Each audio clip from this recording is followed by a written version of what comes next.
When I think of successful people, I'm reminded of Ed Grush.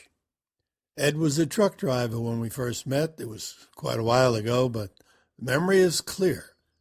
We were good friends then as we are today many years later, and we often spoke about our future, what we wanted, and different ways to get it. Ed's goal was to make $1 million. Now, this was a time when $1 million really meant something. At that time, you could buy a mansion in Beverly Hills for $75,000. Yeah, that's right, $75,000. Dinners in the most expensive restaurants was less than $10, and that was for two people. And a working man earned about $3 an hour. Women, not quite that much. Unfortunately, that was the time. It was the 50s. Very quiet time by comparison with today's frenetic energies. Eisenhower was the president, and his salary was less than a school teacher earns today. $1 million was quite a goal to set, but Ed was determined. He knew he couldn't do it driving a truck bringing home $10,000 a year, and he sat down one day and thought about what he could do that would open the door to that million. Well, we got to talking about the successful people who lived in our neighborhood. There was Vince Salveri. He was a real estate broker, and he just opened 2 offices. And then there was Lester Folb. He had just built 4 houses on 4 lots that he bought for $3,000 each. And he sold the houses for $15,000, or a total of $60,000. At that time, it cost about $7 a foot to build, and as the houses were 1,100 square feet, Lester's total investment was less than $11,000 for each house. Wow! He made $4,000 on every house. That was $16,000 in 4 months. A fortune at the time. Ed didn't want to be a real estate salesman, but a builder, well, that was different. He thought he could do anything that Lester could do, and so Ed decided to speak to Lester about building and how to go about it. Now, Lester wouldn't just speak about his business to anyone, and so Ed would have to find some means of getting to him. He didn't know anything about modeling at the time, but he did know that people were interested in people who were interested in them. Ed did a bit of research, and he discovered that Lester was an avid tennis player. He also learned that Lester had a fox terrier and was fond of that breed. At the time, modeling was not a phrase that was common. As a matter of fact, the concept had never even been thought of. But Ed knew that commonality would work to his advantage, and so he worked on things to have in common with Lester. Lester's dog's name was Rusty, and so Ed bought a fox terrier and named him Rusty. Ed took tennis lessons, and although modeling had not yet been invented, he started to model a tennis player perfectly. Lester was a tennis player. Well, I'm going to make a long story short because I'm sure you already know the end of this one. You've heard these stories 100 times. Ed did become a millionaire many times over, but that's not the point of the story. It's how he went from a truck driver to a successful general contractor. He did it by modeling people in the construction business, which he does even today. We're still good friends, Ed and I. Ed has more friends than any person I know. Ed gives a party and thousands show up, all personal friends.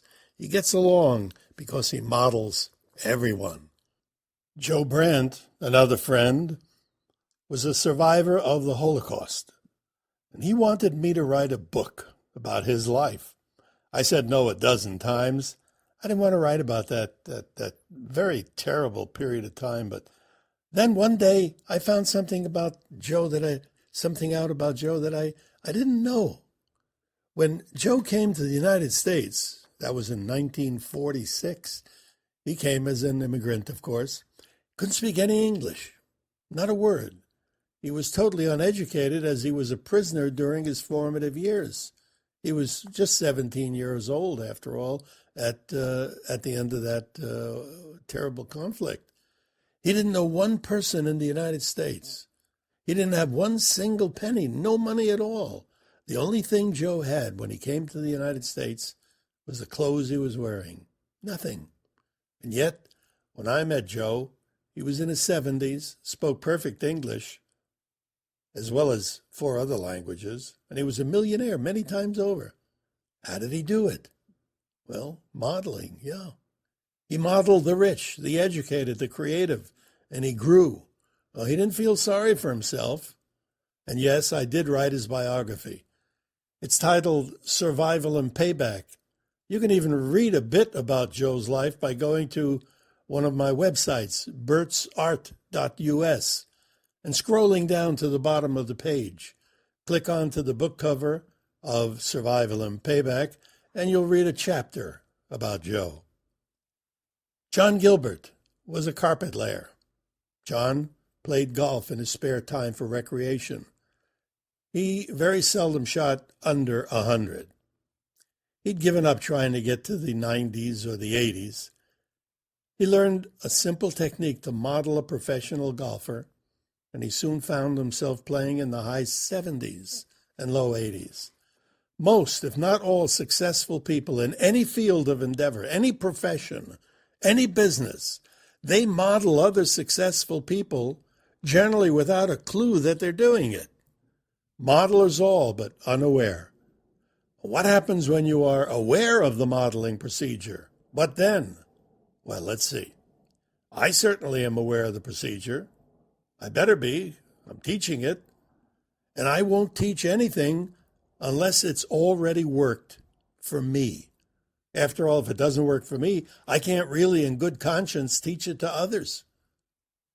Well, I never could sing, but I learned how through modeling. Gave it up as I only wanted to see if modeling worked. I had no training in writing, but I wanted to, and so I started to write by modeling. One of my books was published by Simon & Schuster and was printed in 11 languages. I modeled a photographer, and 6 months later my work was hanging in the Museum of the International Photography Hall of Fame. My most recent modeling was that of a great artist. That was 4 years ago.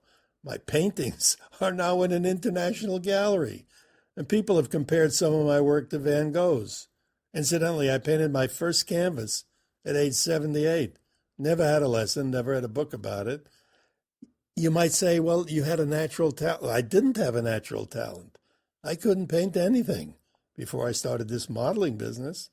I tell you all this not to brag. That's the last thing I would ever do.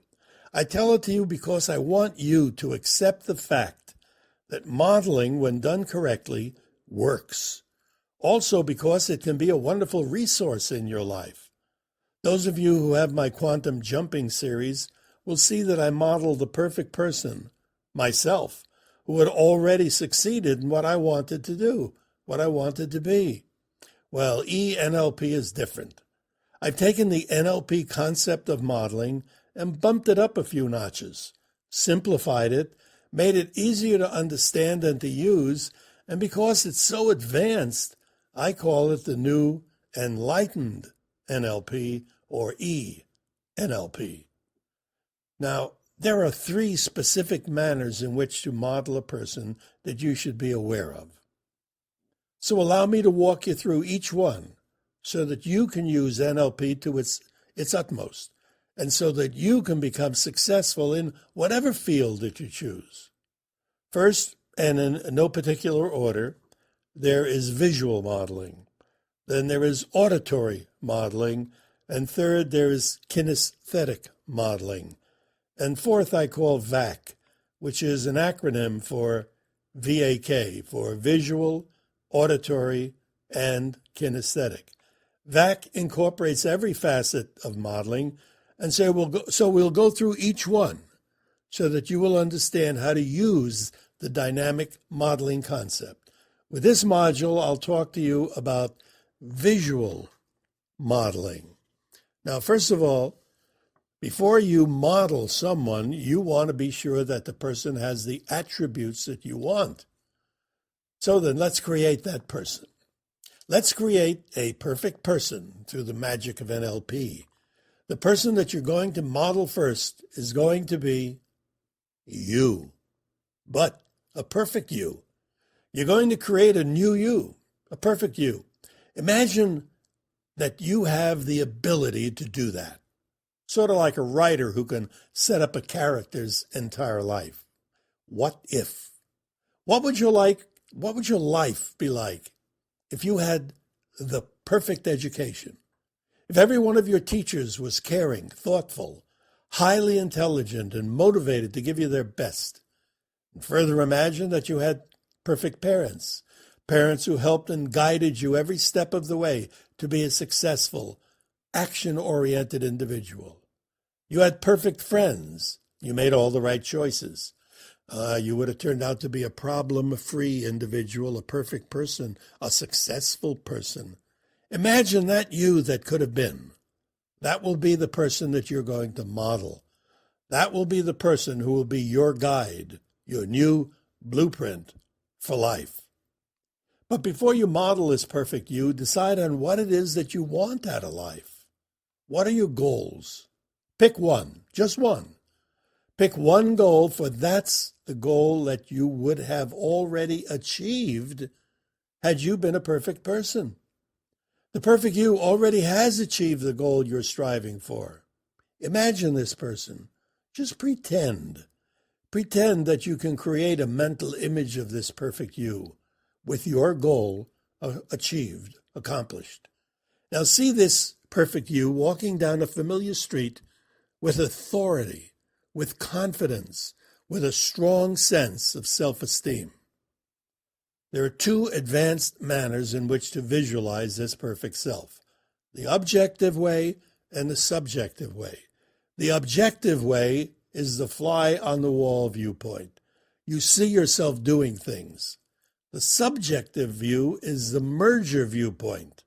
You are in the body of the person you're modeling and seeing out of that person's eyes. Both viewpoints, both manners have value. Now, to the modeling. Say that the success mode that you wish to model is that of wealth, money. Your perfect self is a wealthy self with a great deal of money and the things that money can buy: car, home, clothes, and other accompanying things of money. Think of a person you personally know or someone you don't know personally, but that you know of, who is a wealthy person. Imagine this person along with that perfect you standing together. Note the way they look, confident and serene. Note the way they talk. Note the way they walk. Note how confident and unruffled they are. Note the smile on their faces. Now imagine yourself merging with the perfect you. Just see your body just merging. Pretend that you're merging with that perfect you. You're taking the subjective viewpoint now. Now imagine yourself walking down the street in that perfect you's body. You're walking like that perfect self, or you have the confidence, the bounce, the well-being of that perfect self. You are now modeling that perfect self. Now when you go about your daily business, keep that figure of the perfect self in mind and walk, and think the same way you believe that your perfect self would. That is visual modeling. You see the perfect you and you act in the same manner. With the forthcoming modules, the ones that are coming up, you'll not only understand how Ed Grush, Vince Salveri, Lester Folb, Joe Brandt, and John Gilbert made it, but how you can use the breakthrough ENLP material yourself. Not only that, but you'll learn the exact method that I used to sing when I couldn't carry a tune before modeling, how I wrote with no training or education in that field. How I did. Well, you get the idea. I discovered the oh-so-advanced material because I modeled the right people. You will learn how as well. You'll learn not only the absolute, latest, state-of-the-art, no, even beyond state-of-the-art, because this is more advanced than the current state-of-the-art material that you'll find around.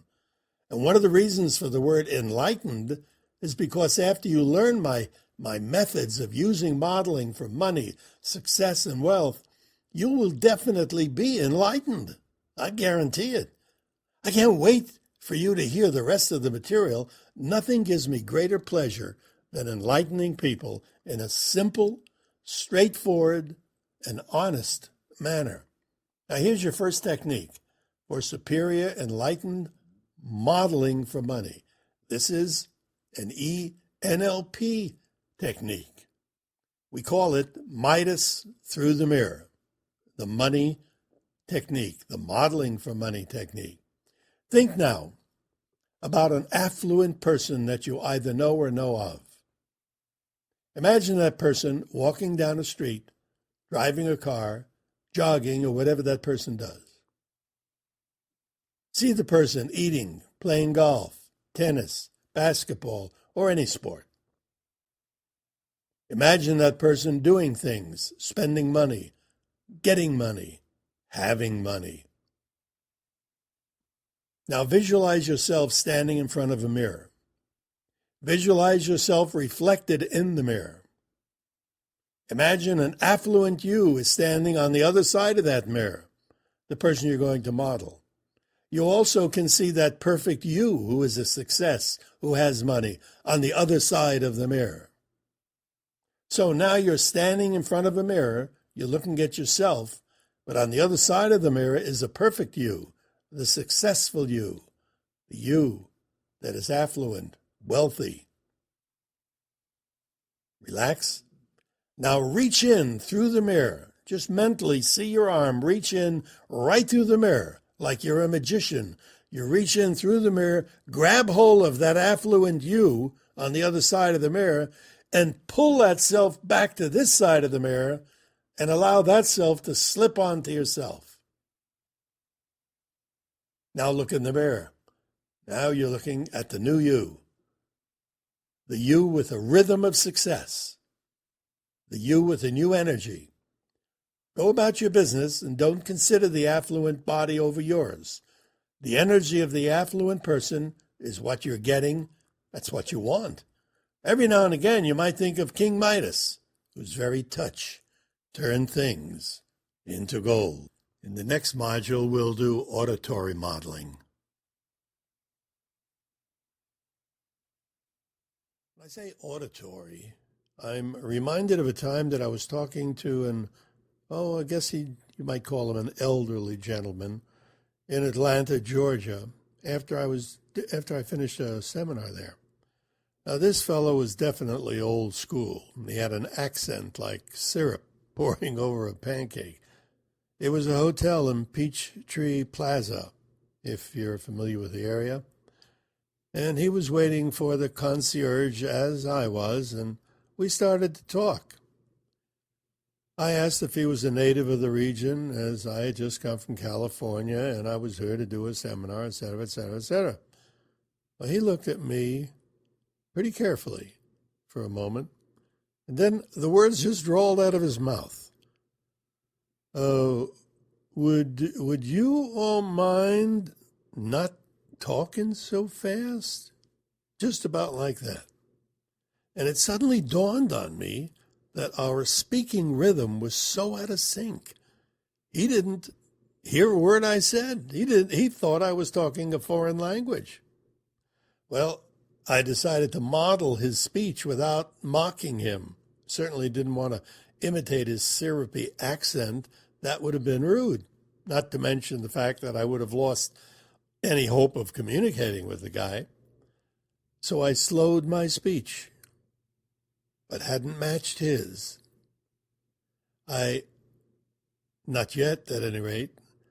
I had to get him to speak a few words so I could get his rhythm, his auditory rhythm. Sorry, I said.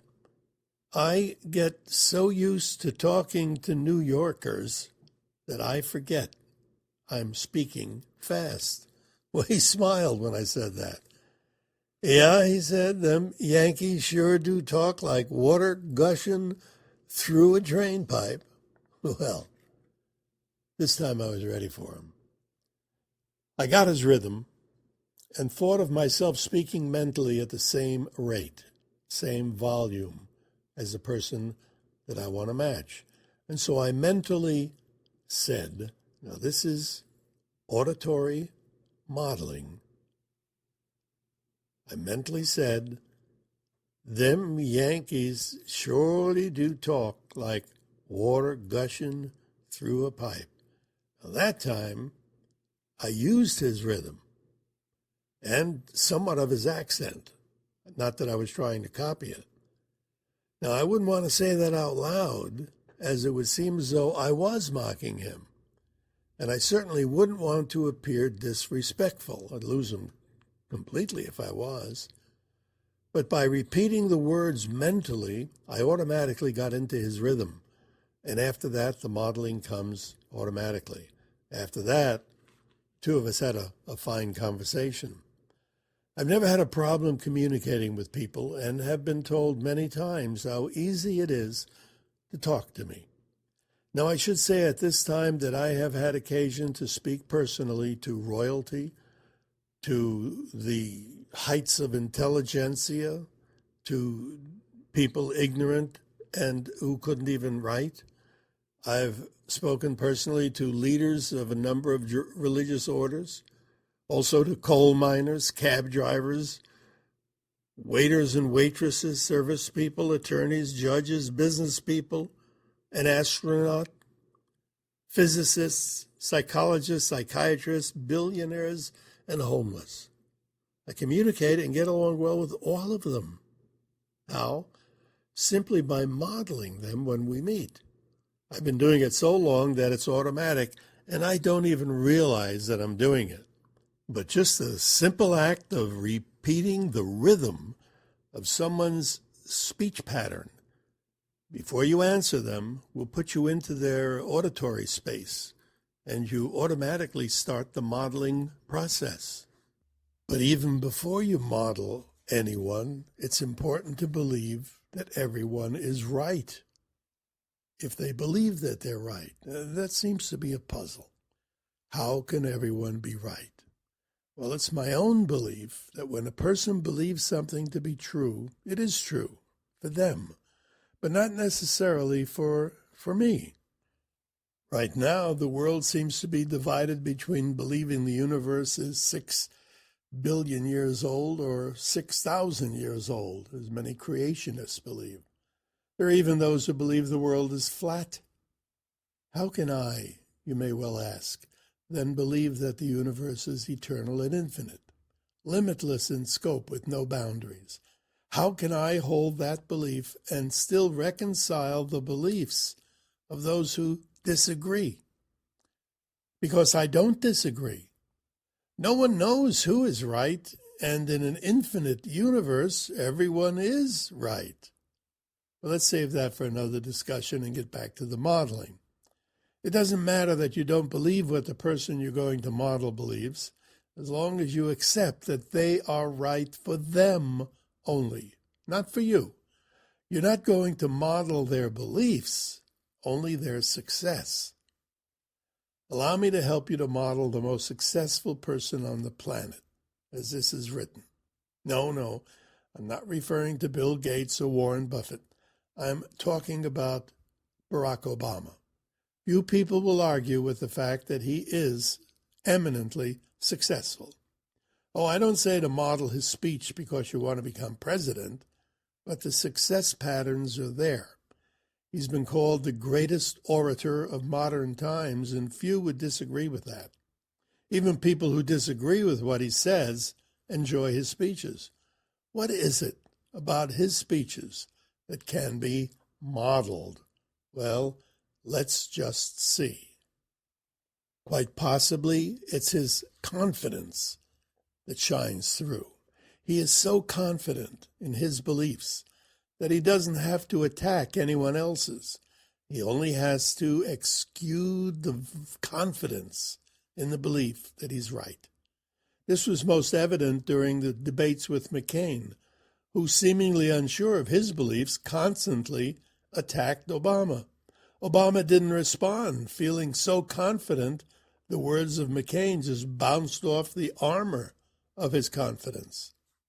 My own beliefs with respect to NLP and the hypnosis techniques of Milton Erickson, from which much of the Bandler-Grinder material evolved, are so strong that I seldom noted any failures in my practice.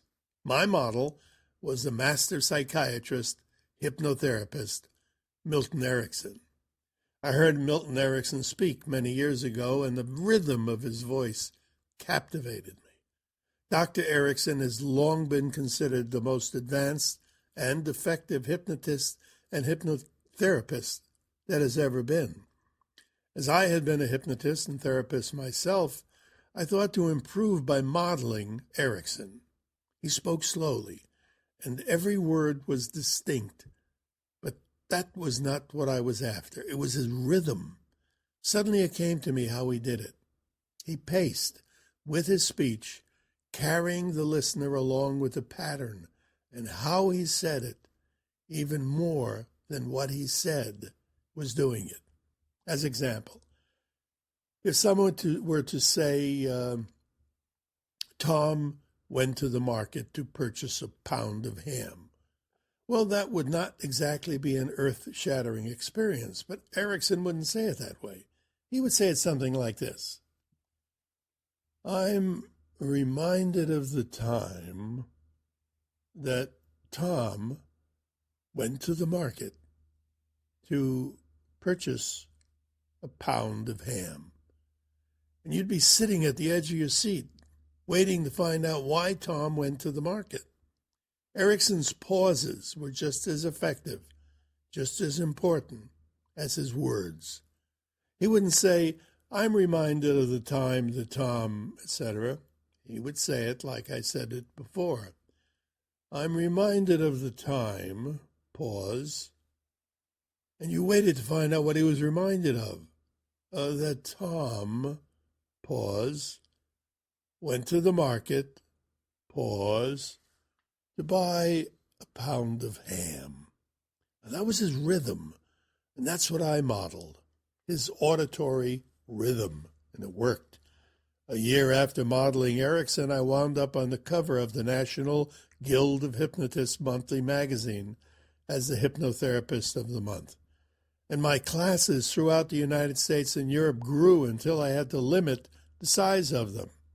My auditory model was Milton Erickson.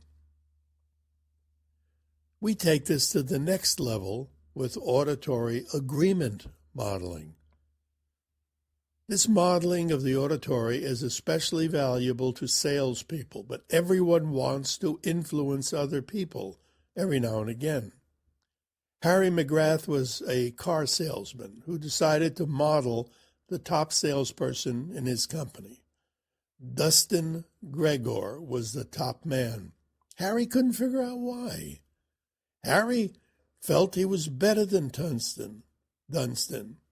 He had read all the sales books and had gone to sales seminars, but Dunstan always sold 3 times as many cars as Harry did. Harry listened carefully, hoping to model Dunstan, but he felt that Dunstan didn't close correctly. He kept telling the people not to buy, and they bought anyway. Well, Harry taped one of Dunstan's sales with Dunstan's permission, and he listened to it over and over again. The presentation was a good one, but the close, that's what puzzled Harry. He heard Dunstan tell his customer, but I do not want you to buy this car until you've read this report on the inspection. And then Dunstan would hand the buyer a sheet of paper with the short inspection report. The person would read the report, and Dunstan would then have them sign the purchase agreement. Now, this closing procedure was pure NLP. Let's examine it. First of all, Dunstan would pick a car the customer would like to have. All first-time buyers are nervous and cautious. And so when Dunstan, instead of using high-pressure tactics, says, I don't want you to buy this car, well, all their defenses go down. They breathe a sign of relief, as, like most buyers, they're cautious. But then they hear a connector, The connector in this case is the word until. Until what? Until you read this report. And if they do indeed read the report, they have bought the car. And then Dunstan just starts writing it up. Dunstan sold a lot of cars using NLP techniques. Let's go over that again. He relieves them of their anxiety by saying, I don't want you to buy this car. Now, before he says that, he has to make a good presentation. They have to want the car. As a matter of fact, another thing that Dunstan would say that was also pure NLP, he would say, let me ask you something. If time and money were not part of this, would you like to have this car? Well, of course, if money was not part of it, and if they had the time, of course they'd want the car. Well, when they said yes to that, mentally they'd already purchased the car. Now all Dunstan had to do was relieve them of their anxiety of buying the car before it started, before the anxiety took hold.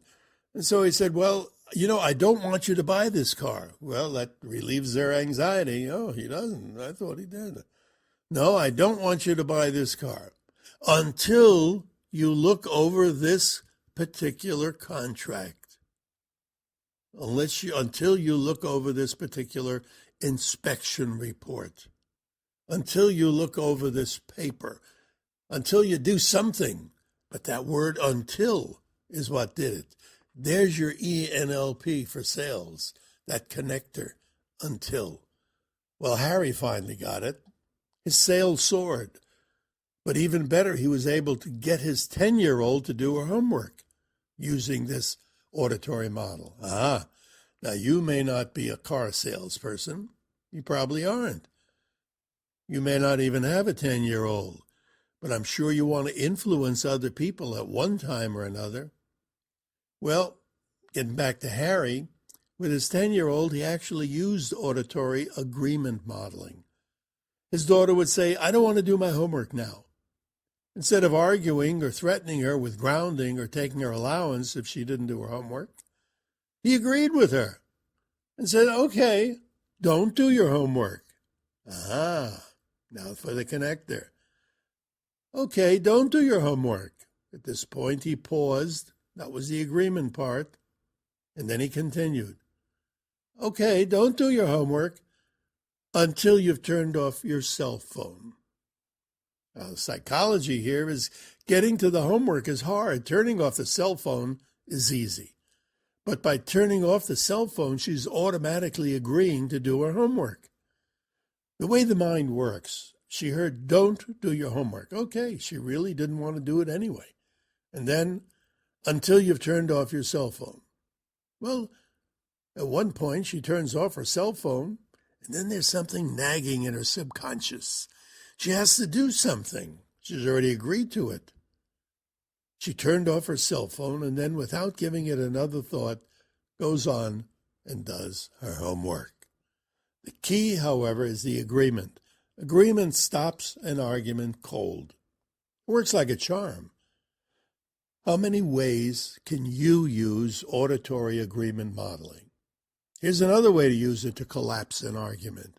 A great technique that I personally have used many times over the years. I call it auditory agreement.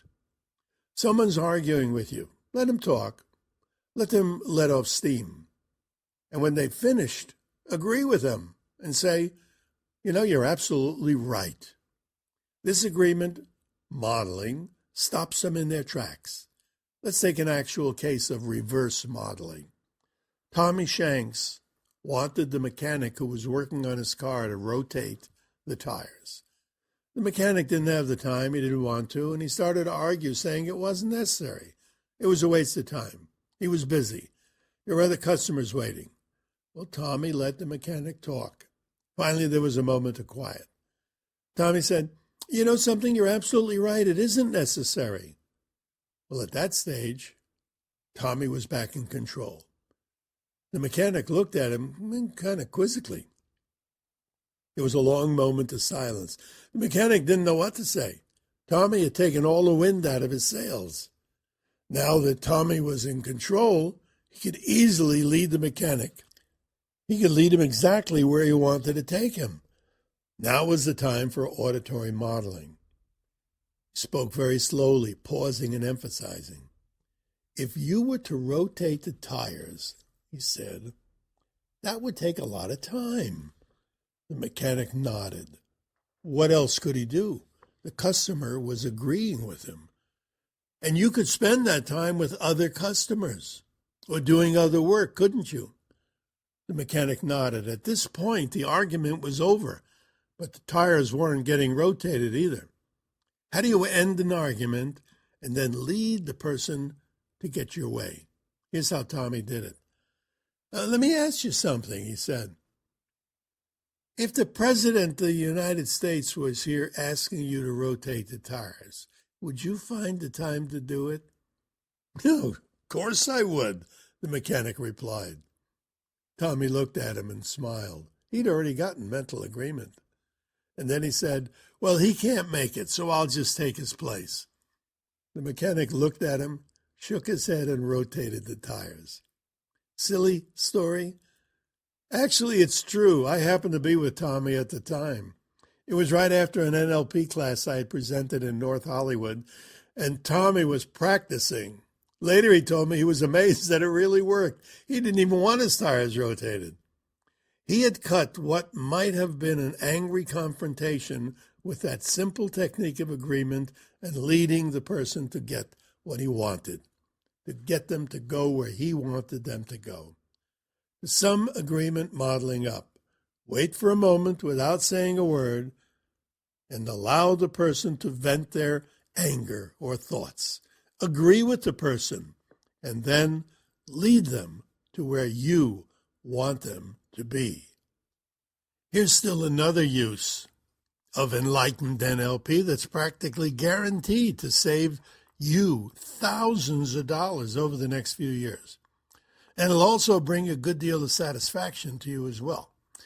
The next time you have a purchase, next time you buy something where there isn't a price that's solidly fixed by management, and you'd be surprised as to how many prices fluctuate, use this simple ENLP technique. Before you use harmony, prepare yourself to agree with the other person, no matter what they're about. That doesn't mean that you accept what they're saying. You're just going to agree with them. You're purchasing something.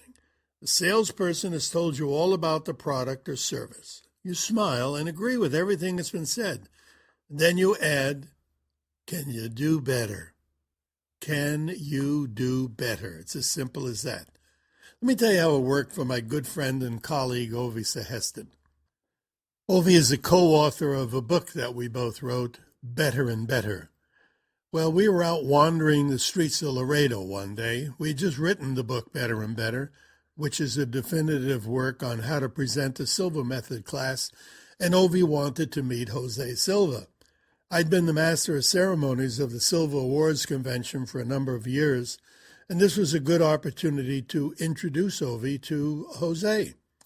After the introduction, Ovi and I went into town. Ovi wanted to buy a present for his wife, Marie, who had accompanied us to the convention. Well, Ovi and I went to a local jewelry store, and he picked out a necklace. The cost was $350. As we were thinking about writing another book on how to train people in the ENLP techniques, I asked Ovi why he didn't use one of the NLP techniques to save some money on the necklace. Well, he didn't think that was proper. I insisted, and he used the agreement technique. He looked at the necklace, called the jeweler over, and said, "That's a good price for this necklace." The jeweler beamed and nodded in agreement. Ovi turned the necklace over in his hands as though he was reluctant to let go of it. "Yes, indeed," he continued. "That's a very good price for this necklace." He looked at the jeweler and said, "Can you do better?" The jeweler hemmed and awed for a moment, and then he said, "Well, I might be. How does 300 sound?" Ovi chuckled. He was ready to pay the $350. But now he was into the thing and already thinking about using this story in the upcoming book. He was a man who never bargained with anyone. for anything. He always felt that the price was the price. I could almost hear the gears in his mind turning, and he said, well, 300 sounds good, but can you do any better? The jeweler shrugged and said, $200, and that's the best I can do. I can't go down another cent. We walked out of that shop with a necklace in a nice gift wrap box, and Ovi looked at me and smiled.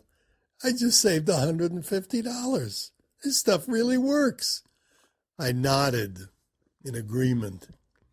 Now let's go over this harmony business one more time. Harmony, an auditory agreement technique.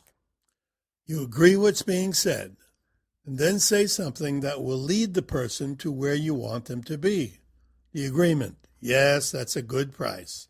The lead, I like the product, but can you do any better? The harmony technique is not only useful for purchasing something, for buying things, the technique can also be used just about any time you want to influence another person to do something that you want them to do. Mrs. Rodriguez had a son who was a basketball player. He came to her one day very proud to say he'd received a B in chemistry. Using the auditory agreement technique, Mrs. Rodriguez said to her son, "That's marvelous. I am so proud of you. Do you think it's possible for you to do any better?"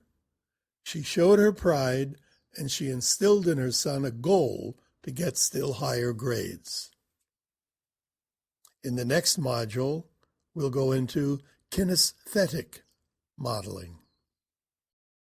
In the first module of this series, I told you that John Gilbert was a carpet layer, played golf in his spare time for recreation. John worked for Joe Zuniga. That's how I learned of this, as they were both students of mine.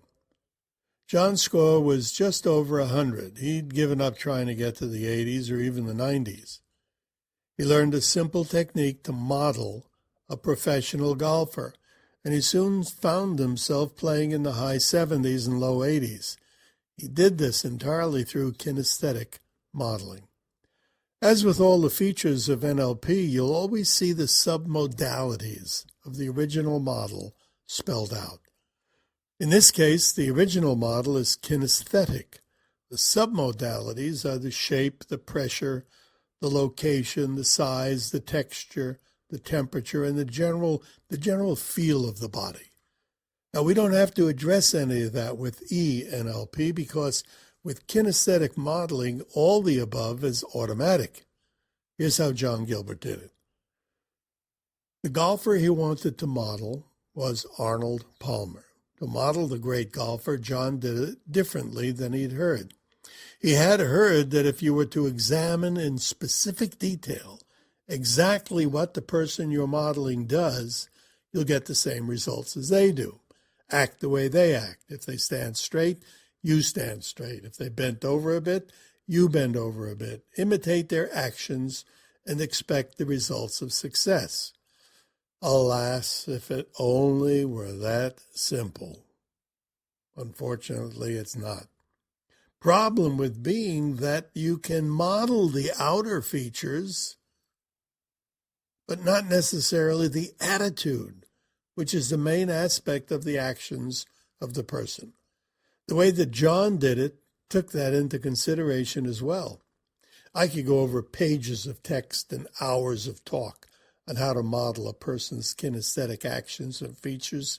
But rather than complicate this issue, which can be quite simple, just allow me to tell you what I've learned about modeling during my speaking and training programs.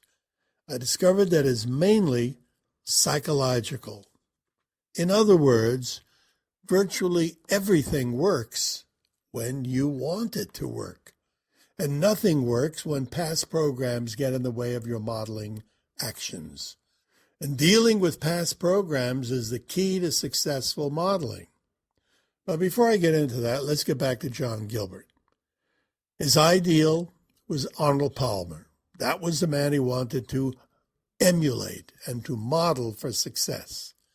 Well, John was playing. He sat down at a bench at the first hole. He was playing with 3 friends to make up the foursome. It was a hot day. His friends thought he was mad to sit in the hot sun while they waited their turn at the tee under the shade of a tree, but John was unaware of the heat or the sun or even his surroundings. He was concentrating on getting to a meditation state, a state that Milton Erickson would call self-hypnosis. But whatever you call it, the state was one of intense and deep concentration on one subject, excluding all the minutiae that normally flits through the mind like bees in a hive. John concentrated on the image of Arnold Palmer. He'd seen him many times on television, in magazines, and in the newspapers. The image of Palmer was strong in John's mind. John imagined himself standing next to the great golfing champion, and then he visualized Arnold Palmer's body coming down over his own like a big human glove. Now he felt he was one with Palmer. Just about that time, his foursome was up, and John was first off the tee. He stood in front of the ball, and he thought, "Okay, Arnold, you're in me. You hit it." And he addressed the ball, hit it, and zing, the ball took off like a shot. When the club, coming off John Gilbert's shoulder, was like a cannon, it struck the ball clean and flat. Every time John got up to address the ball, he imagined Palmer in his body hitting the ball. It was a perfect modeling, as John imagined Palmer's swing, not his own.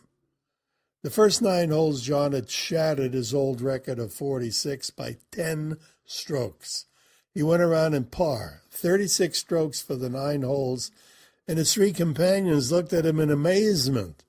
John told me that story the next day, and he still found it hard to believe the result. After that, he got ambitious. He began to model the owner of the carpet shop where he worked. That worked so well that John got ambitious, and last I heard, he was opening his own shop. John opened Coast Carpet Installers in Los Angeles, and at one point had over 100 carpet installers working for him. What is it about kinesthetic modeling? Is it a magic wand? A genie in a bottle? 3 granted wishes? None of the above. What I believe it is, based on my decades of experience, is a way in which to get a bit of the rhythm of success, the energy of the person who's made it in the field, the profession or the occupation that you're looking to model. Once the rhythm is there, confidence grows and you take actions. John Gilbert saw himself as a mediocre golfer, a poor businessman, and a person who'd found his niche in life, carpet laying. He built that box he was in, brick by brick by brick, until he had found a structure he couldn't break out of. That was his rhythm, mediocrity, and he was satisfied with his place in life. When he modeled success and put on the body of the great golfer and the successful businessman, he broke out of the box and on the other side saw opportunity. The empathy of the characters he slipped on over his body had a different rhythm. And just as the A string of a piano will vibrate in sympathy with an A tuning fork when it's struck even across the room, so had John vibrated to the success energy when he used kinesthetic modeling. Now, allow me to tell you a story. I wrote it a long time ago. I call it The Mud Hen. Once upon a time, there was a man who made his living selling newspapers on a downtown street corner. He lived in a damp, single-room apartment that was too hot in the summer and too cold in the winter. He was aware of his newspapers, his simple room, the ill-fitting second-hand clothing he wore, the simple food he ate, and little else. Other people he knew lived differently, but it was difficult for him to imagine that other world. How could a mud hen hope to aspire to the grandeur of the eagle, slowly circling higher and higher, working a swirling updraft, wings spread proudly in magnificent flight? Our mud hen's name was Bobby. And every morning when Bobby woke up, eyelids still clogged from the effects of sleep, his first thought was to see himself standing on his corner, yelling out the headline of his newspapers, which is what newshawkers at one time did. His visualization was always the same: half a dozen under his left arm and a single newspaper held in his right hand as he shouted out the headline in a raspy voice, hoarsened by years of abuse. Some mornings, still half asleep, he'd see a customer give him $1, saying, "Keep the change." On these mornings, he'd open his eyes and smile. It would be a good day. As he ate a simple breakfast of biscuits, bacon, and coffee, he would think about how many newspapers to buy. If he really felt good, he'd order half again his normal quota. If he didn't feel so good, he'd order only half as much. Seeing a beautiful woman on her way to work, he'd visualize himself selling her a paper. Seeing a well-dressed man, he'd think that one's got to be good for a tip. If he saw a policeman, he would see himself handing the officer a paper and the policeman smiling at him. Passing a stockbroker's office, he'd imagine the brokers busily engaged in reading one of his newspapers. He related everything to newspapers. They were his life, his world, his reality. Everything he was conscious of, he would in some manner relate to newspapers. He believed himself to be a small, raspy-voiced failure of a man, capable of selling only newspapers. And so he was, for he accepted only information which reinforced that belief. He enclosed himself in a structure he himself had built, brick by brick by brick. Every time he bought himself a worn-out pair of second-hand pants, he added a brick. Every time he brought home a stale, crusty, day-old bread to save 15 cents, he added a brick. Every time he sold a newspaper, he added a brick. In the mornings, as he slowly pushed himself out of bed, he saw himself selling newspapers and being tipped for his efforts. In the evenings, he thought over the day's events and smiled because of tips, or sulked because of torn or wet newspapers. It was then he added the mortar. And so he lived and so he died, never knowing that he was an eagle all the while, an eagle bound with the most senseless chains of all, those of limited awareness. For what good is being an eagle if you believe yourself to be an earthbound mud hen? Believe yourself to be a mud hen and you'll see one in the mirror, and you'll view the world from that perspective. Quite a sad ending. Would Bobby have been happier with different appetites? He never had a chance to find out. He wasn't free to choose. He was in a niche he had himself created. He could never find an out passage because he'd walled himself up in a structure without a door.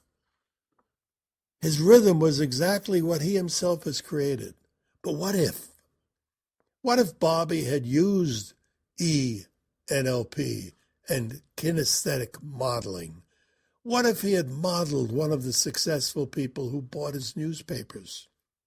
The very fact that he desired something better would have led him to something he did not have before. Choice. Suddenly he would have choices in front of him. His rhythm would have changed. His aspirations would grow. And had he slipped on the body of one of the successful business people, there's no telling how high he would rise, how successful he would be. In the next module, VAC, putting the visual, the auditory, and the kinesthetic together, you'll learn why we call NLP ENLP, Enlightened NLP. Reach for the stars, and who knows, you may find yourself immersed in stardust. Happiness, satisfaction, and success are waiting just around the corner. Here's how to use the technique to overcome shyness, build confidence, enhance self-esteem, and become successful. First of all, pick the person who's already accomplished in the area you want to copy. If you want to build confidence, think about the most confident person you know. To overcome shyness, think about the most outgoing person that you know. Whatever feature you want to build in yourself, think about a person who already has that feature. The person can be someone you know of, or even a historical person from 100 or 1,000 years ago. As example, if you have a problem meditating, think about a monk, comfortable in the meditative state, and slip his body over yours. After you pick the person you wish to model kinesthetically, just imagine slipping that person's body over your own and let that person take the action. Your energies will mesh and you'll find an instant improvement in the feature you're modeling. This ENLP technique is called the slip-on technique. Here's still another way you can use it. You can slip on your own body to access creative resources you have, but you don't know you have. This is an excellent manner in which to access your subconscious mind. Your subconscious, or your inner mind, sometimes called the creative unconscious, is always at work at deep levels. The slip-on method of reaching these levels of the mind very often will unlock past programs and release those that are causing problems.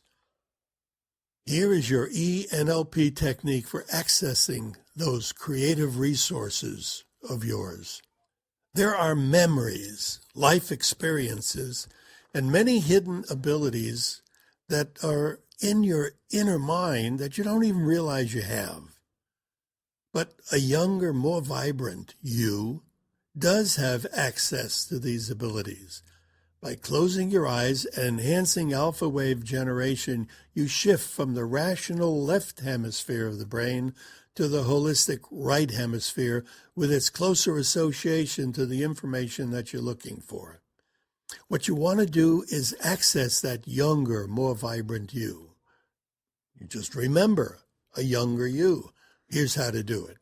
We call this dancing eyes, the technique for accessing creative thoughts. Sit comfortably and close your eyes. With your eyes closed, move them from the right to the left, so that if your eyes were open, they would shift from the right edge of the right eye to the left edge of the left eye. Move your eyes on this horizontal plane 6 times, as though your eyes were dancing, back and forth. Then stop the eye movement and say to yourself, I want to go back to the me, to the self, to myself, to access all my creative resources. I am going back to the me that can access all my creative resources. Then start the eye movement again, going from the right edge of the right eye to the left edge of the left eye 6 times as fast as you comfortably can. And relax. Allow the image of the younger you to come into your visual imagery.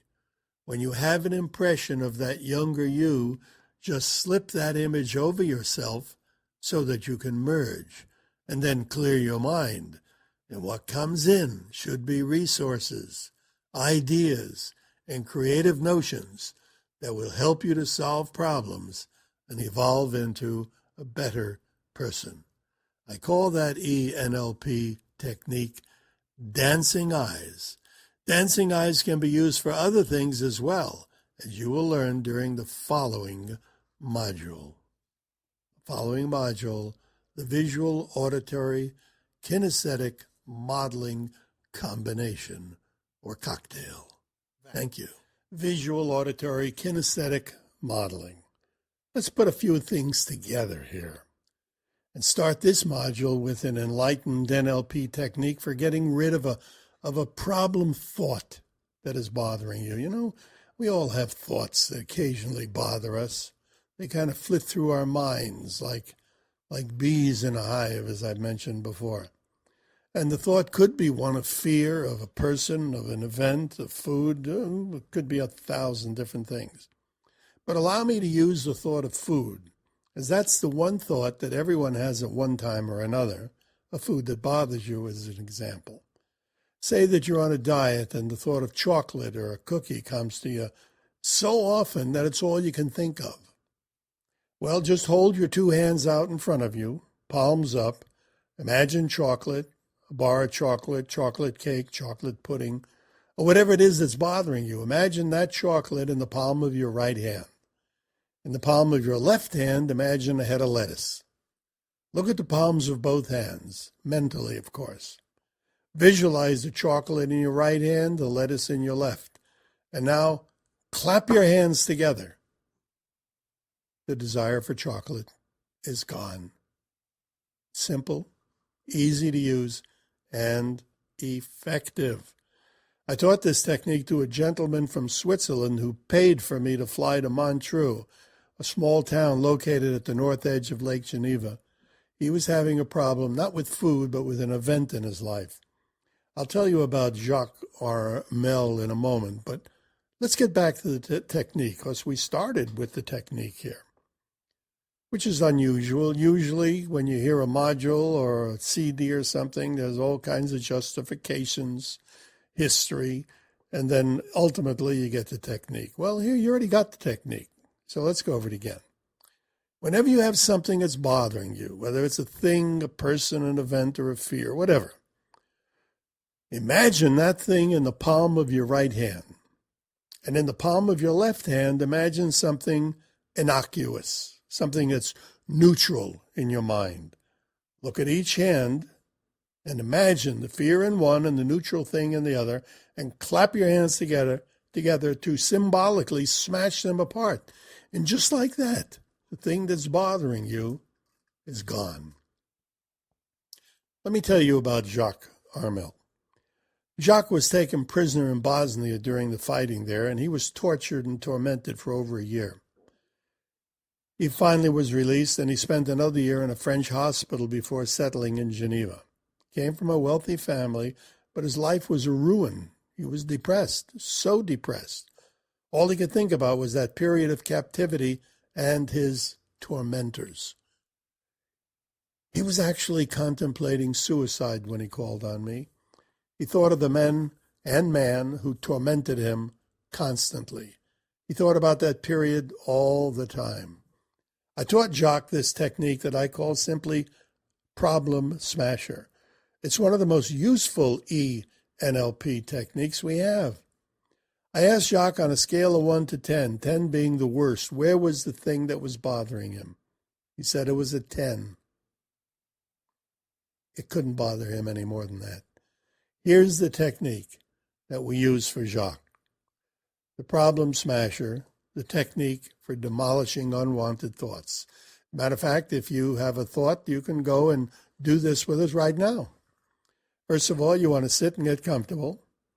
And now take a mind journey, kind of like a meditation, going to alpha, so to speak. That's a mind journey. And think of the time or the thing that's bothering you. Jacques thought about his prison cell, the man who tortured him, the bad food. Now use dancing eyes to neutralize a bothersome thought. While thinking of the thing that's bothering you, and with your eyes closed, move your eyes from the extreme right end of your right eye to the extreme left end or left side of your left eye 6 times, back and forth, back and forth. Do it comfortably, but do it as rapidly as possible, as rapidly as you can, 6 times, from the extreme right to the extreme left, while thinking of the thing that's bothering you. And now then, imagine the thing that's bothering you in the palm of your right hand. And imagine a head of lettuce in your left hand. Jacques followed along, and his hands were held out in front of him, palms up. And now use the problem smasher. Simply clap your hands together. And Jacques clapped his hands together with a bang. Coming out of his mind journey, Jacques kind of smiled and shook his head and said, "Gee, I feel good. I feel wonderful." "What about that period in your life?" I asked. "On a scale of 1 to 10, where is it now?" Jacques looked at me and kind of shook his head a little bit and said, "It's gone. It's a 0. I have to try hard to think about it, but I don't want to, so I won't. I spoke to Jacques the next day, and he reported that life was starting again for him. The problem smasher is such a powerful technique, especially when used with thoughts of despair, that it sometimes seems as though you have a magic wand as a resource. The problem smasher is so valuable and will be used by you for so many things. I'm going to concentrate on this one for this entire module. Aside from giving you ideas of the many ways you can use this technique, I'll personally guide you through an Ericksonian mind journey, again, to set the technique in with your subconscious so that it'll be available to you at any time. You may never again be bothered by any negative things, events, or thoughts. Shouldn't be, because now you have a tool, you have a resource to get rid of those things that bothered you in the past. And you wondered if this series was going to be of any help to you? My friend, the problem smasher alone is worth 100 times more than you paid for this series. At this time, I'm going to guide you through a mind journey to set and encode it in your subconscious mind so that it will be available to you whenever you have the need for it. Now, find yourself a place where you'll be undisturbed for a short period of time, and we'll begin. Mind journey to the ENLP problem smasher. That's what we're going to do now. So just relax. Close your eyes. Concentrate on your breathing. Allow each breath to relax you more and more. Allow your mind to take you on a short journey. A journey to the land of Alpha. Alpha, where all cares are left behind, and only peace and ease of mind reside. Alpha, the place where you can rest from any stress that nibbles at the corners of your mind. Alpha, the jumping off place to get to hidden resources. Allow your mind to take you to Alpha. Just imagine that you're going on a journey, a short journey, and just relax. Don't be concerned if you're in Alpha or if you're not in Alpha. Just assume that you are, pretend that you are, and if you're just relaxed, that will be enough. Anything at all that troubles you at this time, allow it to come forward. Don't try to get rid of it. Allow it to come. You can deal with it here in the Alpha world, so long as you have the tools, and you will soon have those tools. So just allow the things that bother you, all your troubles, whatever, just allow them to come. And when it does, now imagine that those problems, those troubles, are sitting in the palm of your right hand. With your trouble in the palm of your right hand, you can deal with it. Now put something in the palm of your left hand, something that's harmless, something bland, something neutral. You may use a head of lettuce or anything else that's harmless and bland. You could use a leaf of lettuce if you prefer. Now imagine the trouble you want to rid yourself of is in the palm of your right hand, and the lettuce is in the palm of your left hand. Get a good mental image of this. Do that now. In the palm of your right hand, problems. Palm of your left hand, something innocuous like lettuce. And now, mentally, bring your hands apart and clap them together with a smash. Problem's gone. Whenever the problem comes back, use the problem smasher, and soon it will be gone forever. Chances are this first time, rid yourself of those problems forever. And now relax. Allow that information to be installed in your subconscious. Know that the problem smasher is now installed and programmed for you to use whenever you have anything that's bothering you. Whenever anything bothers you, just visualize it in the palm of your right hand, and visualize something neutral and harmless in your left hand, and then clap your hands together. In a moment, just allow your eyes to open, and you'll be fully alert and ready to get on with your day, feeling wonderfully refreshed, feeling as though you have bathed in a warm mountain stream of invigorating water. And now feel as though you've been bathing in a cool stream of mountain fresh, invigorating water. At this time, squeeze your eyelids together slightly and allow them to open and be fully alert. That was a short mind journey to program the problem smasher in your inner conscious. It's always available to you to take care of whatever problems that you may have. And now I'd like to get back to the visual, auditory, and kinesthetic combination to facilitate your natural modeling abilities. When you wish to model a person who has the qualities you admire and desire, first use a visual model by seeing how the individual walks, holds themselves, how they move, and if it's not convenient to emulate them physically, imagine them moving in your mind, and then imagine yourself moving as they do. Listen for the sound and quality of their voice, and mentally speak in the same manner as they do, at the same volume, and pace your voice to their rhythm. You want to get into their rhythm mentally.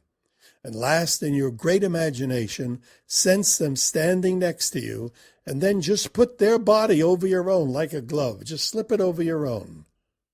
Do this prior to any action that you wish to follow in their footsteps.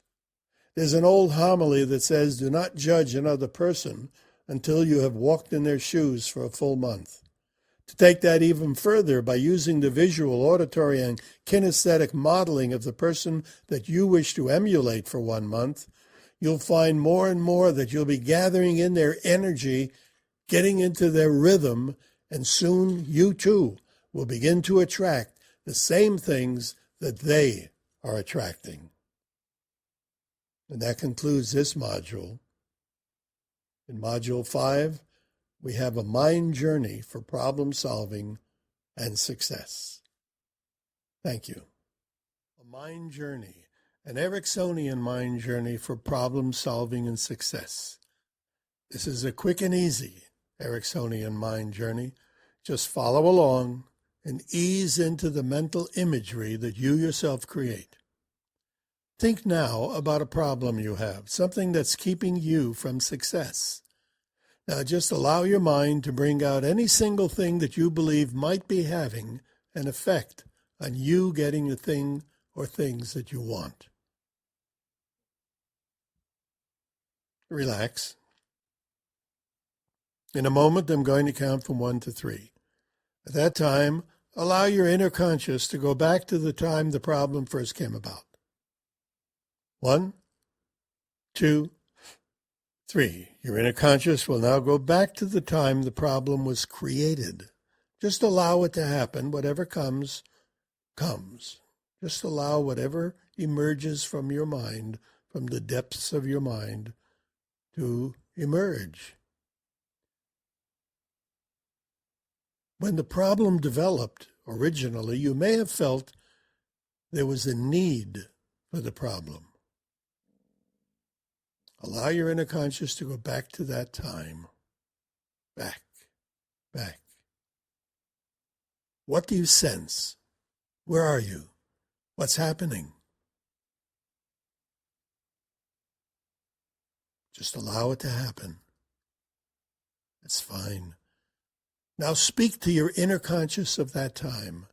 Tell the inner conscious of that time, your inner conscious, that you no longer have a need for the problem that keeps you from success. You no longer have a need for the limitations that problem has created for you.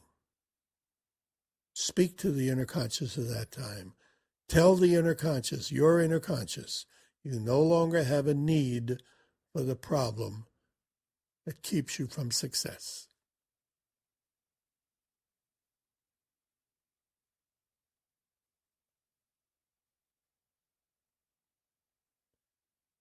Tell the inner conscious of that time that you are now older, you're wiser, you're more mature. Whatever benefits came out of the problem, you now have other means of gaining those benefits because you are more knowledgeable, you are older, you are wiser, you are more mature.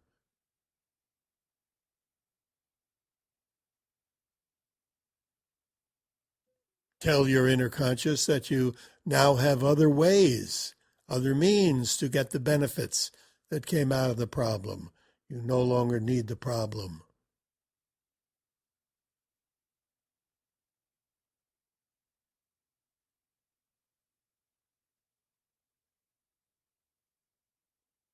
Once again, tell your inner conscious that you no longer need the problem. You now have new needs. Your new needs are for success and a good opinion of yourself. You no longer need the problem. You now have new needs. Your new needs are for success and a good opinion of yourself.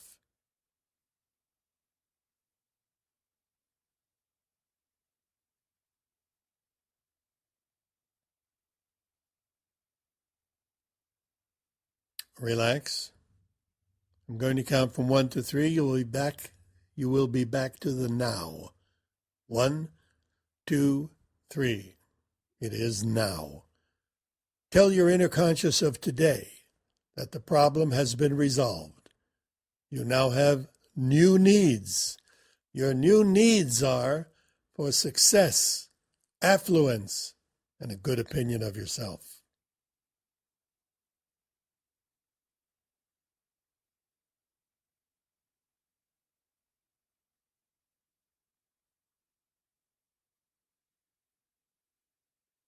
Relax. Your new needs are now in place. Your new needs are success, affluence, and a good opinion of yourself. The problem's been resolved. You no longer have a need for the problem.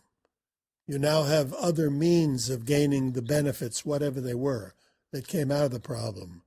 You now have peace of mind and a better opinion of yourself. That is your new attitude. Because your attitude has changed, you will now attract the successful life that you desire, that you deserve, and you now have a better opinion of yourself. Relax and go deeper as all that information locks into your inner conscious mind.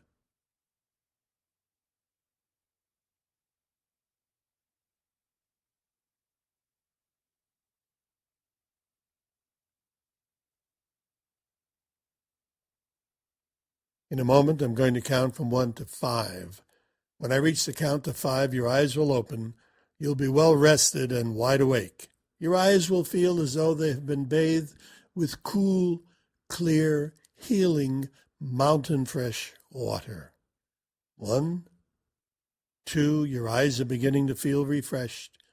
3, your eyes feel wonderfully refreshed, as though they have been bathed with cool, clear, healing, mountain fresh water. 4, you feel wonderful, as though a great weight has been lifted from you. 5, eyes open, wide awake, alert, and feeling wonderful. When I was completing this series on ENLP modeling, my phone rang. It was Ed Grush. Well, that was a coincidence. I just finished writing about him. He was driving out to Palm Springs area for the tennis matches here in Indian Wells. He has a box seat, and he always invites me to sit with him and his wife, Sylvia. But it was a bit warm today, even though we're in March, and I declined. We did, however, make plans for dinner while he was here. And while we were together, I spoke about what I was working on, and as Ed and many of his family members were graduates of mine, he was interested. I asked him one of the pertinent questions that interest everyone. What was it about him and many of our successful friends that was different from people we knew who just couldn't seem to make it in life? Well, we spoke of belief systems, and after a good deal of discussion, we both decided that we had the same empowering belief that somehow made us different. The main, and I should say fundamental belief, being that all people are equal to all other people. That being said, let me elaborate, because if you want to model a successful person, but you're held back by your old limiting beliefs, it'll be much harder for you to break out of the box that you've created for yourself. In other words, self-sabotage will hamper successful modeling, as when you feel that you're limited in attracting good things for yourself, then you'll also feel that you only deserve so much. You limit yourself. You feel you only deserve so much in the way of money. And if you're making more than you feel that you deserve, you'll do something to get back to your comfortable niche. If you're limiting yourself in the way of relationships, you'll only feel that you deserve so much in the way of a relationship, so much in the way of friends, and so on. Limitations. The belief that breaks you out of that mold is a belief that all people are equal. Whether you're with a billionaire or a pauper, a royal or a trash collector, a grossly overweight person or an anorexic, a beautiful person or plain or a homely one, if you view them all as equal, and you neither see them above you or below you, then you have found the belief of equality. I've always felt that way. Today I discovered that Ed Grush feels that way as well. Now, why is that important? Well, because it's difficult to model someone if you feel inferior to them, or for that matter, superior to them. But feeling equal to them, then modeling's a breeze. That's the first thing you must work on, equality. And we are all equal in that we're all human beings. That should be the new belief. Different, yes, but equal in our humanness. A cat hears better than we do. A dog picks up a scent that's undetectable to us. An eagle sees farther. A cheetah runs faster. A chimpanzee is stronger. A whale can hold its breath longer. We don't compete with animals. We're not equal to animals, nor do we compare ourselves with animals. But with regard to humans, we are definitely equal. Some people are stronger than you, some are weaker, some are smarter, some are dumber, some are taller, some are shorter. But all are human beings, and so all are equal in that respect. Different, yes, but equal. The first step in our blueprint for success is the belief that everyone is equal to everyone else. Once you have that belief set, then the modeling is easy. But what if you're modeling a person who doesn't have that belief?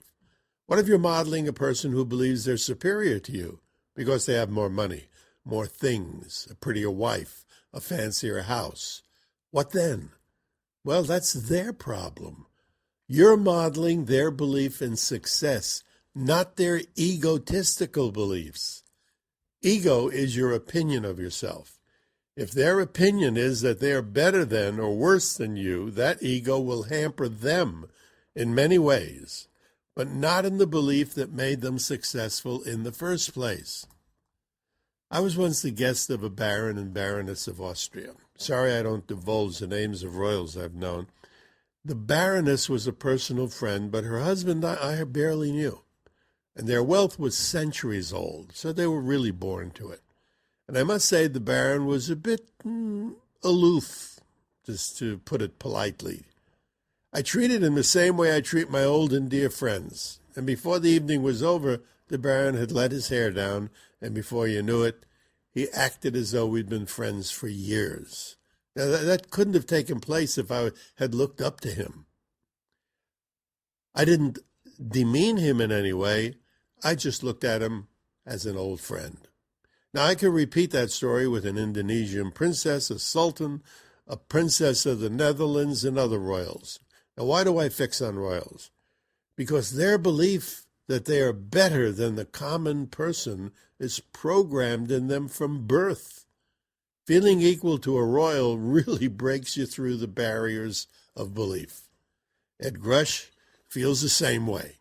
He looks up to no one, nor does he look down on anyone.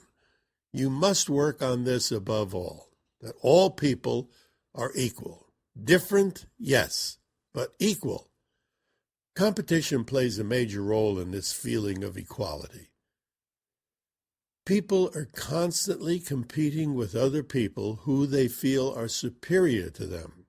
Our society feeds this competitive nature in sports, in games, in gambling, and a host of other events.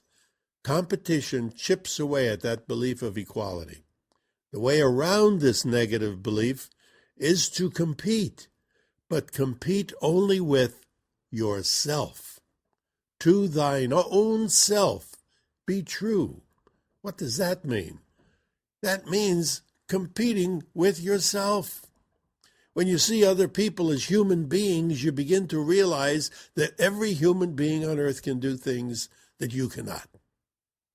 The converse is true as well. You can do things that no other human being on earth can do. Now, that doesn't make other people greater than or lesser than you. It simply makes them different in particular aspects of their lives. Are they better for it? Perhaps from their point of view they are. From your point of view, they're no better, simply different. Take a look at two trees.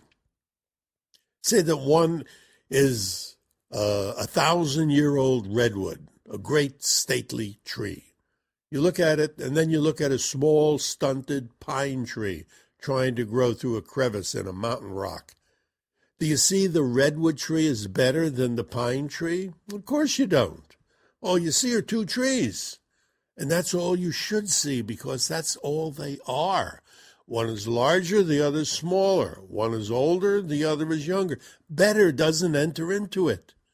When you see two people, whether one has an outstanding talent or not, what you're looking at and what you should see are simply two people. When you are indeed able to see two people and there's no competitive urge to be better than either one, then you've reached a high level of self-esteem and can see yourself for what you are, a human being, equal to every other human being. I spoke of John Gilbert in an earlier module. John serves as a good example of the benefits of competing with oneself. John, a carpet installer who attended my seminar, was constantly striving to do better and to be faster at his job than anyone else, without success. After the seminar, he decided to change his belief that others were better than he was. He decided to compete with himself. His job at the time was laying carpet in a new development of tract houses that were all of the same layout. For the first time, he brought a stopwatch with him. He timed the installation of carpet in every room. The bedroom took him 1 hour, the hallway 2 hours, the living room 1 hour and 10 minutes, the stairway 2 hours and 30 minutes. He finished the job, noted all the times, and carefully placed his notebook in a pocket. The next day, he was more enthusiastic for his job than he had been in some time. He was really looking forward to it. He pulled out his notebook and stopwatch and began. His goal was different from what it was before. Now his goal was to install the bedroom in less than an hour, to install the hallway in less than 2 hours, to install the living room in less than 1 hour and 10 minutes, and to install the stairway in less than 2 hours and 30 minutes. Before he knew it, the day was over and he had cut 30 minutes off his previous time. He was competing with himself. He fairly bristled with anticipation of the next day. The next day, he wanted to cut a few more minutes off of his time. It wasn't long before John was the fastest carpet layer in the shop. Then he decided to go for the perfect job. He would attempt to make seams totally invisible, perimeters perfect. After he achieved his new goal, he sought out the more difficult jobs. John became the top mechanic in the shop and decided then to open his own shop. He started a modest establishment, he solicited a few accounts, and continued competing with himself. When he got an account, he determined to get a better one the next week, and a bigger one the week after. In 2 years, John had the largest carpet installation shop in the country. Needless to say, his self-esteem grew, along with his business, Coast Carpet Installers, mainly because John decided to change his belief system and compete with himself. What all that boils down to is that if you want to model the empowering belief system of the successful people you know of or have heard of, you must first of all feel that that person is neither better than nor lesser than you. The person who is just a person who has broken through and attracted the success that you want to model, that's the person. When you use any of the techniques in this series of modules to model anyone, first of all, get a sense that they're human, just as you are, and that what you want to model is the energy of that success, the rhythm of the success of that person. To help you to do that, on the next module is an Ericksonian mind journey on adopting an empowering belief system. This will in of itself help you to break through the mold of the person that you're striving to model and bring about your own successful mode. With your new empowering belief system, you'll find yourself more in tune with the success belief of the person that you wish to model. So, find yourself a place where you'll be undisturbed for 15 minutes or so, and I'll take you on a very pleasant Ericksonian mind journey to empower your belief in yourself. And once you've had that, then you can model other people utilizing some of the other material in this particular series. Relax for this mind journey. Relax, be at ease, and close your eyes. Now relax your eyes. Relax your lips and your jaw. Relax your head. Feel your neck relaxing. Now feel the relaxation as it goes down your body. Relax your body. Feel your arms and hands relaxing. Feel your legs and feet relaxing. It's a wonderful feeling to be relaxed. Repeat mentally, my body rests and refreshes itself when I consciously relax. I'm relaxed now. Repeat mentally, every day I improve my image of myself, my self-esteem. I am a unique human being. There's no one else on earth exactly like me. Every day I grow stronger in the realization that I can think. I can create. I can do. Relax. A strong sense of self-esteem and belief in yourself is generally due to feeling equal to other people, neither feeling better nor worse, higher nor lower than any other person. When you feel neither better nor worse, higher or lower than any other person, then you feel equal to everyone. Every person in the world is a human being, and in that respect we are all equal. A human being is just that, human, as opposed to non-human. Every president, king, queen, emperor, and empress is a human being. Every judge and trash collector is a human being. Every sanitation worker and millionaire, every pauper, every tailor, every architect is a human being. Every attorney, artist, doctor, and clerk, all are human beings. Every foundry worker, every farmer and miner, every tramp and every captain of industry, every businessman and every housekeeper is a human being. Every business person is a human being. You are a human being, and therefore equal to every other human being on this planet. Every human has their own unique qualities that make them different. Not better, different. You have your qualities. Everyone has their own qualities.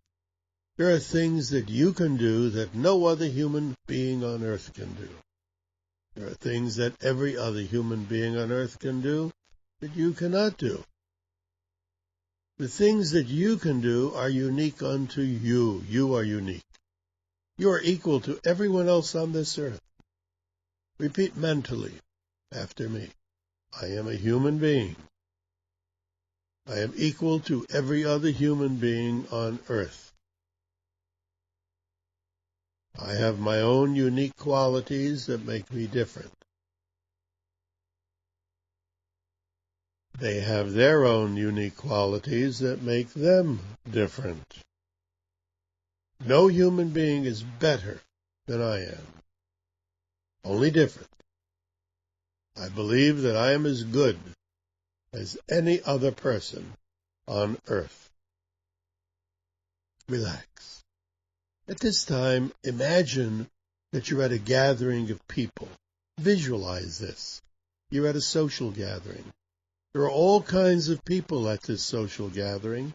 There's a prince, there's a princess, there's a president, a famous actor, a singer, a musician. There's a doctor and an architect. There's a judge, a clerk, a secretary, a ditch digger, a plumber. There's a sanitation worker, a farmer, an unemployed carpenter, and many others. You and they are all human beings. You and they are all equal as human beings. You're no better or worse than the prince or the judge. You're not better than or worse than the farmer or the digger of ditches. They are human. You are human. You are all equal. Every one of these people can do things that you cannot do. You can do things that they cannot do. You're all different. Think now of the things that you can do that the prince cannot do. Think of the things that you can do that the judge cannot do. Think of the things that you can do that the coal miner cannot do. Think of the things the coal miner does that you cannot do. These things do not make the coal miner lesser than or better than any other person at this social gathering. You are all unique and have your own quality. You are all unique and have your own quality. Your mind is unique and has its own quality. You are equal to every other person on this earth. Relax. Imagine this gathering of people with different professions and occupations. Visualize this. Create mental images of this. Imagine that you're at this gathering. Mix and speak with them mentally. You're all equal. Tell them about the things that you do, what you do, the things that you do that they cannot do. Speak about the positive nature of what you do. Mix with this group. Imagine that you're there. Relax. Begin.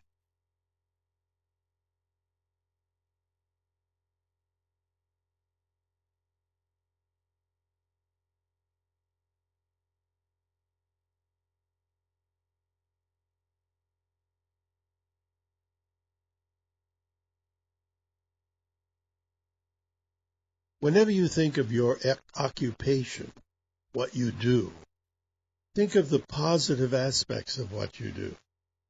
Everything that everyone does in some way adds to the whole and is a contribution. Think of the ways that you contribute. Think of the things that you do that help humanity. Every leaf that falls makes a contribution. You make a contribution.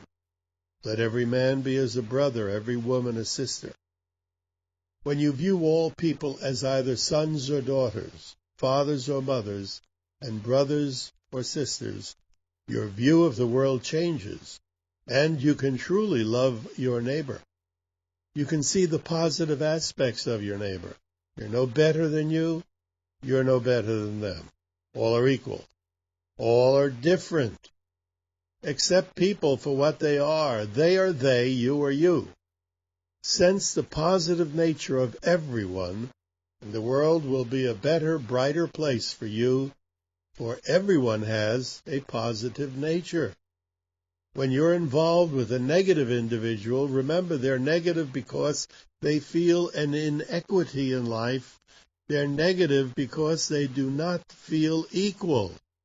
You know better. You know that all are equal. You know that things are different, but equal in that we are all human beings. Relax. Repeat mentally, I feel better and better. I see the good in myself. I have a positive viewpoint toward myself. Every day I get more and more confident in my own abilities. Now imagine a mirror in front of you. Imagine that you can see your reflection. That's the old you. In the back of the mirror, the new you is standing. The you who has a strong belief that you're the best. The you that is standing behind the mirror is the best and has a strong belief to that effect. When you are ready to change into that new you with a strong belief that you are in fact the best, and that whatever you do will from this time forward, you will do it better. The you standing behind the mirror competes only with self, not with anyone else. When you're ready to change into that you, reach through the mirror and pull the new you forward to take the place of the old you in the mirror. We repeat that. When you're ready to change into that you with a new belief, then imagine that you can reach right through the mirror, grab the new you, and pull the new you forward on this side of the mirror to take the place of the old you in the mirror. And do that now. Reach through the mirror, grab the new you, and pull the new you through the glass to this side of the mirror. Fine, that's the new you. The you with a strong sense of self-esteem. The you with a new, grand, self-reliant belief that you can do it. You can do anything because you have a strong belief in yourself. You are equal to everyone else on this planet. Relax. At this time, you may come forward and open your eyes. Just squeeze your eyelids together gently and release them. Allow your eyes to pop open. And note how refreshed you feel, how wonderful it is to be alive and strong in your belief in yourself. Thank you.